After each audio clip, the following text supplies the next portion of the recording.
Hello there, and welcome to the first of many Dungeons and Dragons commentaries with myself, Lee Binding, the product manager for the DVDs. I'm also joined by Faye Keenan, Dave Newman, and James Etop, all fans of the show. That's us. And they all know their stuff.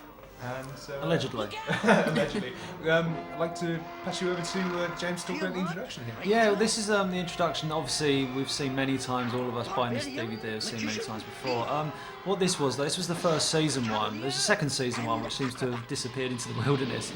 But the first season intro, there was 3 versions, and this was the third finalised one of this look. Basically, it was when it came to the final shot of Dungeon Master. There were alternate takes where he was pointing and talking to Uni. Very strange, and a different title as well, which was just bright red text with a black background. One where there was a stone wall, and then that one, which was a more familiar one. And this was the first episode of The Night of No Tomorrow, written by the man who created the series, I guess. Yep. Mark Evanier. Mark Evanier provided the series Bible and the initial script for The Night of No Tomorrow. Developed the series after getting the idea from a Dennis Marks production called Swords and Sorcery, which never took off. He set the ground for this series.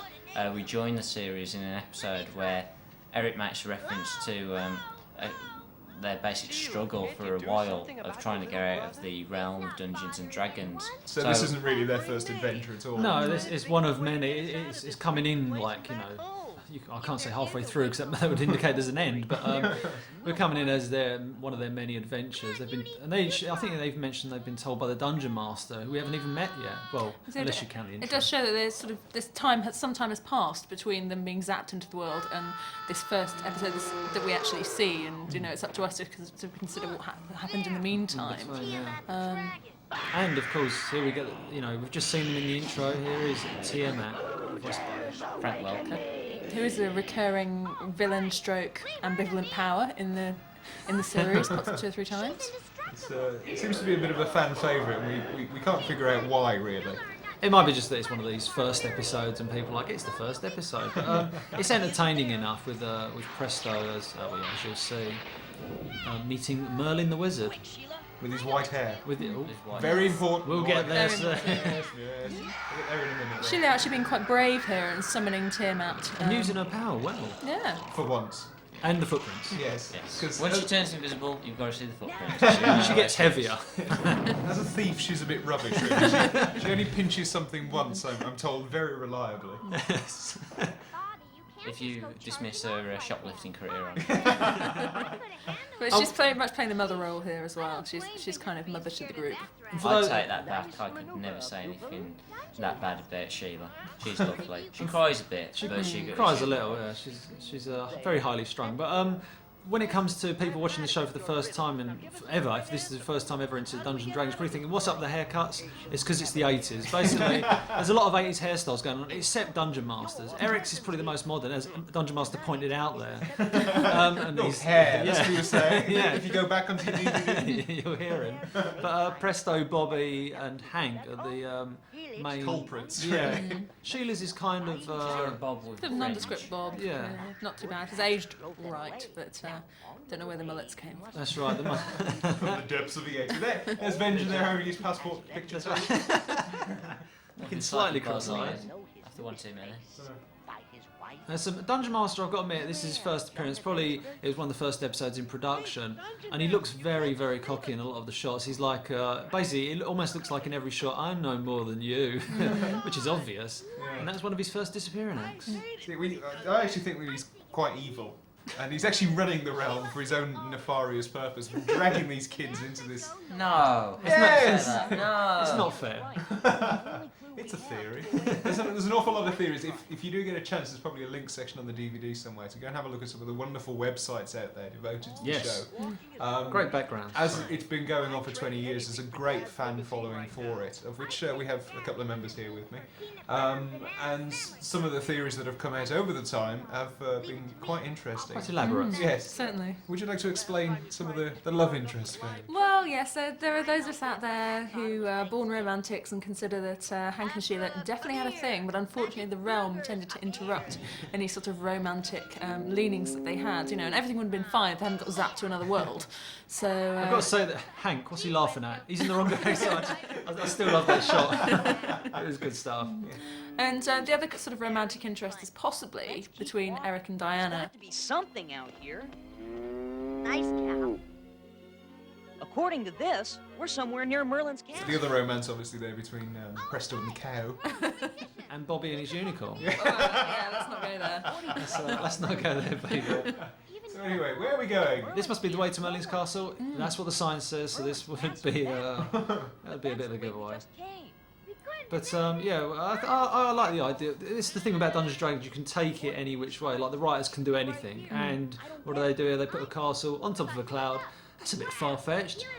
So are people wearing furry boots, Although I've noticed lately some girls wearing furry boots, but that's a... And don't they look good? And doesn't Diana look good? And doesn't Sheila look good? And I guess the guys are okay. I'm really interested in them.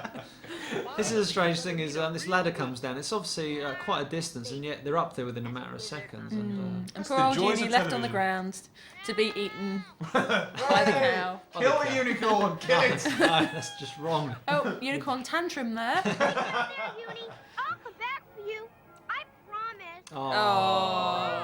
Oh. It's love. So anyway, We're outside Merlin's giant castle. another one of, Unicorn is a barbarian's best friend, I think.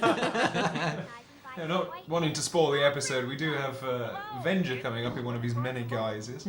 He does a cool when he reveals himself within reason. He does it very coolly. Venger is a very cool villain. Yes. We have all decided. Definitely Yes. one of the coolest. We did a vote. He came third or fourth. Fine using the skills there.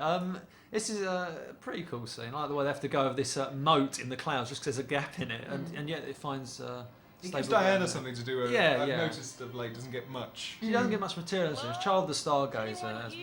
That was sort of her That's episode. her really. episode. She's one of the few characters with like fallibilities. That's right. Yeah. Without fallibilities, I should say. Well, we're headed for the Whereas Presto's a bit goofy, Sheila's a bit over Sort of emotional, emotional. Hank takes everything to heart, Bobby's aggressive, Eric's a whiner. Grow hair. Sorry, Merlin. We were warned that an enemy. Yeah, I mean, and I think Child of the Stargazer really gives her the chance to sort of, we learn a lot more about her that She way. falls in love and all this Your bit. birth world. Come. Many great spells have been cast in this hall. Here we are, yes, inside Merlin's thing. Or is it Merlin?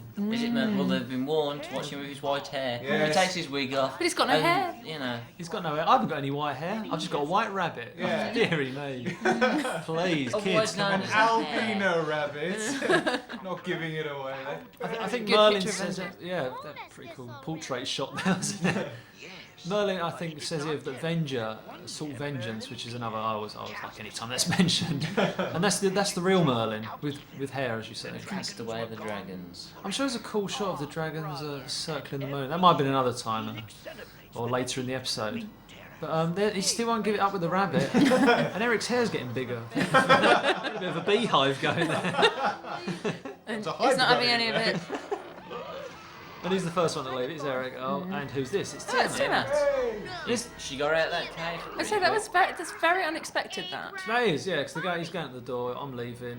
But I love the way Eric goes one in direction and Bobby's obviously staple of their characters. Bobby, a great hero character, but unfortunately, he's got more guts than brains. That's right, yeah.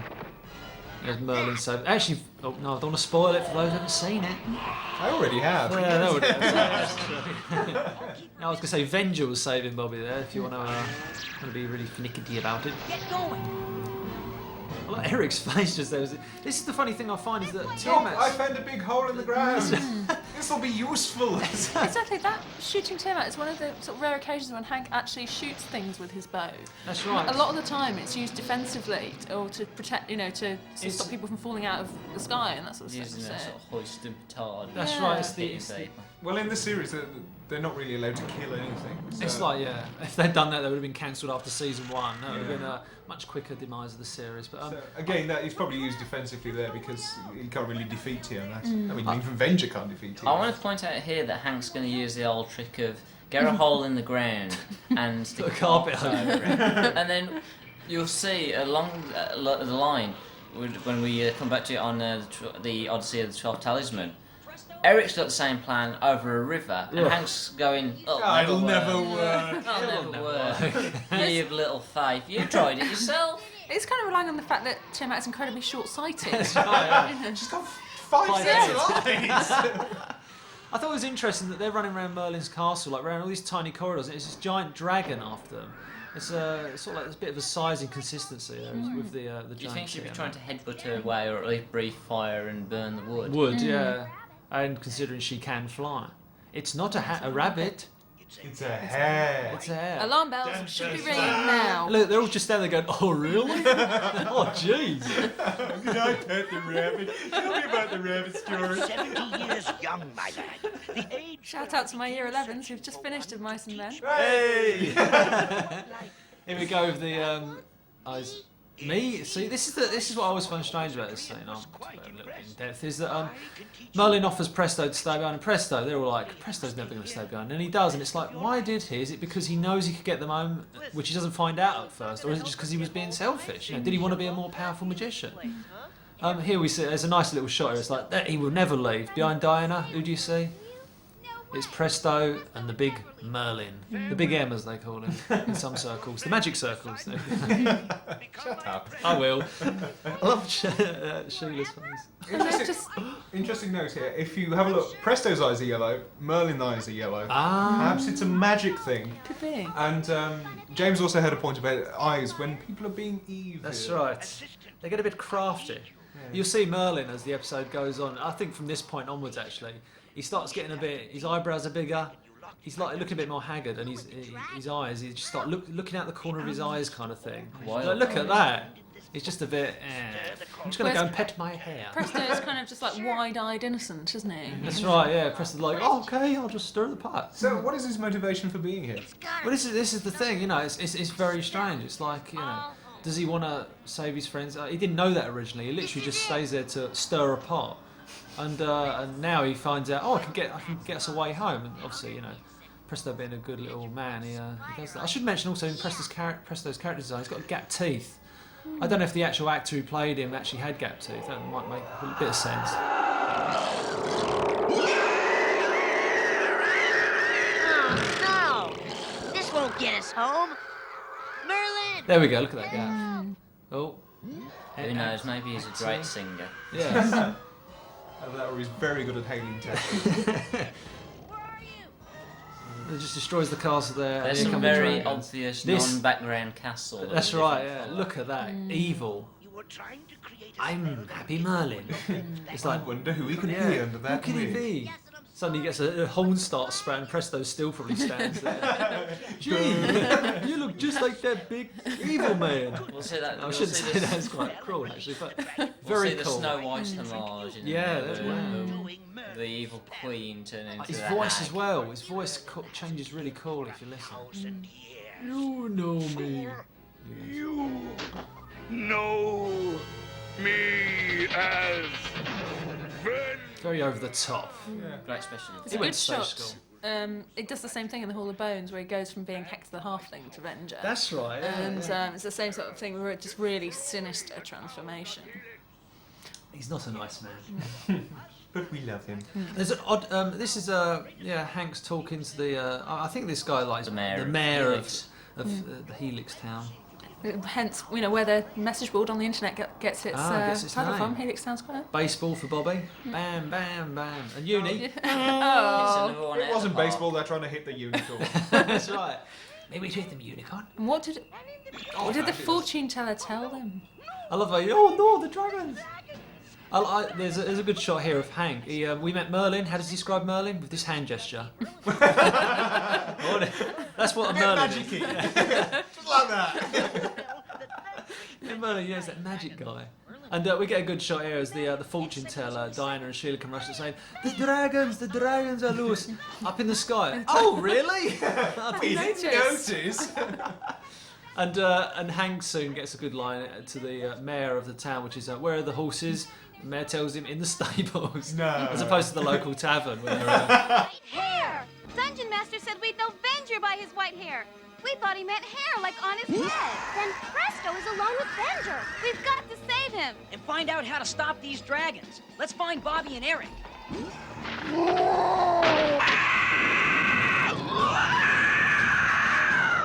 Clear the town square! Evacuate the village! Hurry! Mayor, I think I know how to stop the dragons, but we'll need horses. In the stables! That way! So here we go with the mayor, in the stables, and here we go. Oh, Oh, Hank and Sheila moment. actually, I don't mean to be rude and vulgar, but you actually saw her knickers there. So Really? DVD pools actually comes in very, very useful. This is not the worst of it. The legend says the final assault will come soon, and our town will be completely destroyed. Look at that, the old dragons disappearing there. Spell. The one that kept the dragon. So now they're going off to save Presto, who's he knows he's in trouble already. I believe that. Why leave the rope ladder hanging? Yes. Yeah. Oh, believe uni the fact- abandoned. I believe that Faye will be able to clarify on this, but there's some sort of association not only between Hank and Sheila, but also between Eric and Diana. Although Diana seemed to have a toy boy with her on the back of the horse there. Young Bobby jumping on. But Yeah, then but- he did have Uni jump into his arms as well, so maybe that kind of offsets that. Yeah, there's a little argument that, Eric and Diana have the chemistry because they're so sparky with each other. Tonight, I I have feel sorry because that means Presto's just left on his own. Oh, but he has Farley, you see. And he has in the Last cow, Illusion. sorry. And cow. And he's foghorn. And his Also- Uber, which you'll see later. I believe he also has a fairy dragon as well, doesn't he? In the Yes. last episode. Oh, that's right. Yeah, the Dragon. What's fairy her dragons name? fall. Amber. She falls in love Amber, with. yes. This is good. How'd you defeat a 7-foot Venger with a load of books? Yeah, death by hardback. Venger comes out suffering no I think more it- than a I- paper cut. Yeah. Hey. I think it was them green books that really did it. Yeah. They're now going to give him salt and vinegar crisps to eat. Yeah. Oh, the pain! Getting back to that idea of romance, actually, Sheila was propositioned by King Lawrence of Zin in the That's Garden of right, Zen, in the Garden of so, Zen, yeah. Yeah, that's a kind of intriguing idea. What would This happen is a if great she did? idea. Well, she's a hot girl, isn't she? Cool shot here coming up. Turn. Vengers are coming. Wait. He'll be coming around the mountains. So to speak. He's wearing pink pajamas too. Oh, what an image. This episode, I got to admit, I'll express a bit later, but it kind of ties up very quickly. They go off to battle Venger, and the awesome female dragon Tiamat, who reappears, as we'll see, as Hank and Presto stand by the cauldron, and Hank's hair there actually took up quite a bit of camera. But Hank's doing his kind of inspirational leader, come on, you can do this, give you confidence thing, which he's quite good at. Presto's shaking. Poor That's true. Presto. And this is like the four of them trying to let's unleash Tiamat. So Hank is indisputably the leader of the. He's the gang. leader of the pack. Yes. It's not really mentioned in the credits, but I guess by being the ranger, straight away he's like, I suppose he's the man, isn't he? He's not the guy. I always think that the weapons represent part of their character. Is that Eric's always coward, so he's always behind a shield. Bobby's the little man with the big weapon. I don't know what Hank's arrow is, don't ask me. And Presto, so kind of my argument just failed in two characters. So Well, I suppose Hank's bow he's the only one that has the power to be kind of aggressive and defensive. very good. So maybe managing that power is what makes him the leader. And also to light the room, as we'll see in the Dragon's Graveyard. Yes. Yeah, I think Don't sit there. Don't sit there, lads. Hot bot. They're not going to Hot pot. hide behind that cauldron. So They're this is also going to where burn their hands on it. this is where the episode ties up. So the village of Helix is being destroyed, and Presto does this very uninspiring spell to rid the town of dragons, and throws candy floss. There we go. Hey. And it kind of the episode just wraps up suddenly. The dragons go. They're standing there. It's like good job, and you think there's going to be a bit of a fight with Venger and Tiamat or the others in the other room, but they're all downstairs with the cows. I mean, the horses and the cows. Sorry. Where's the cow? Bring the cow back. Bring the cow back. Well, they have to wrap it up. We've only got, Let's wrap up is it quickly. 48 second 40. It's counting down, and I suppose the thing with this is that as this is the first episode as well, the first thing you get is you establish Eric is the butt of jokes, you know. Dungeon Master being very seductive. And yeah, basically Presto is he's learnt his lesson. Eric, it's basically like we see every little trait of the series beginning here. It's all the things that establish the series. And I'm not sure if I mentioned, but I'd like to mention it again that Frank Welker did the voice of Uni and the voice of Slimer 4 years later, and it was basically the same voice. It was this kind of deep throat kind of thing, and it was You do that very well. thank you. And he basically that was his characters. He used to play Right on. Yes. Sure.